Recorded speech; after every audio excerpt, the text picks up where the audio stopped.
Forget everything you know about hero abilities because Clash of Clans is shaking it all up. There are a lot of similarities, but they're adding tons of new abilities and new ways to equip abilities. It's called hero equipment, and I'm about to throw a lot of information at you, but stick with me. Because if you can get the basic idea of hero equipment and the new currency to unlock them, you'll have a much easier time when the update is out. Everything will be confined within the new Blacksmith building unlocked at Town Hall 8. Think of this like your laboratory. With a level 1 lab, you can only upgrade your troops a few levels, but the more you upgrade it, the more levels you unlock. The Blacksmith is also like a barracks and laboratory combined, because upgrading it doesn't just give you more levels, it also unlocks new equipment for your heroes. By default, all your heroes will have the same abilities you're familiar with, except now they'll be split into two separate pieces of equipment. The king will have Barbarian Puppet and Rage Vial, aka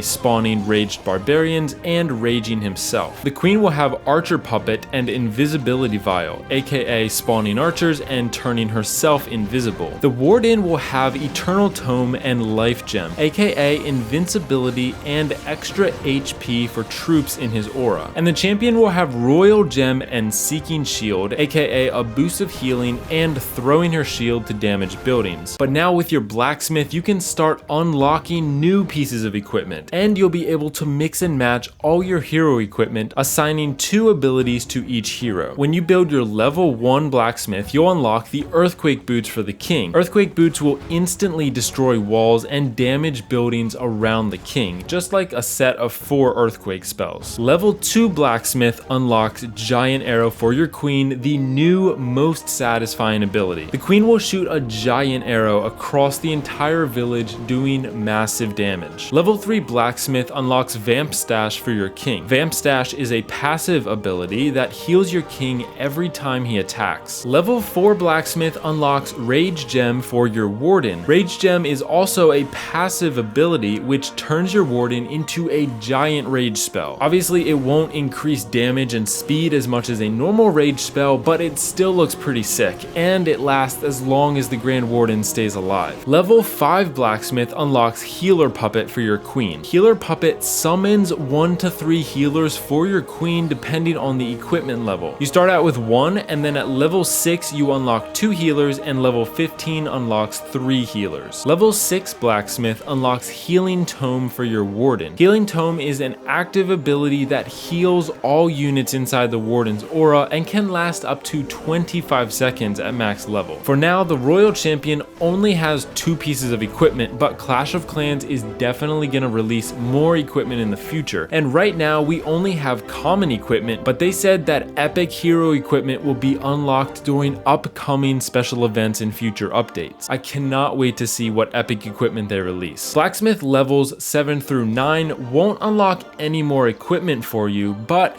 you'll unlock more levels and the potential for epic equipment and equipment levels when they release. To upgrade your equipment, you'll use ores, the new currency. There are 3 different ores for upgrading hero equipment. Now, I know 3 new currencies sounds overwhelming, but there's really not much you'll have to think about. You'll collect ores from star bonuses and clan wars, and you'll also be able to buy them from the trader or the shop, just like the currencies we have now. So you won't even have to change the way you play Clash of Clans. As long as you're getting the star bonuses every day and doing wars, you'll be passively collecting plenty of ore. Here are the 3 kinds of ores. Shiny ore is this blue one, and it's the most common. Glowy ore is this purple one, and it's more rare than shiny ore. Starry ore is this yellow one, and it is the most rare. For all your equipment upgrades, you'll use shiny ore, the least rare one. But for more important upgrades, like unlocking another healer for your queen's ability, you'll also need to use glowy ore on all equipment. And then for important upgrades on epic equipment, you'll also need to use starry ore, the most rare one. Essentially, the more important the upgrade, the more ores you'll need. Again, don't be overwhelmed. All you'll need to do is collect ore and then upgrade your favorite piece of equipment. If you enjoyed this breakdown, make sure you subscribe to help me hit 50K before 2024.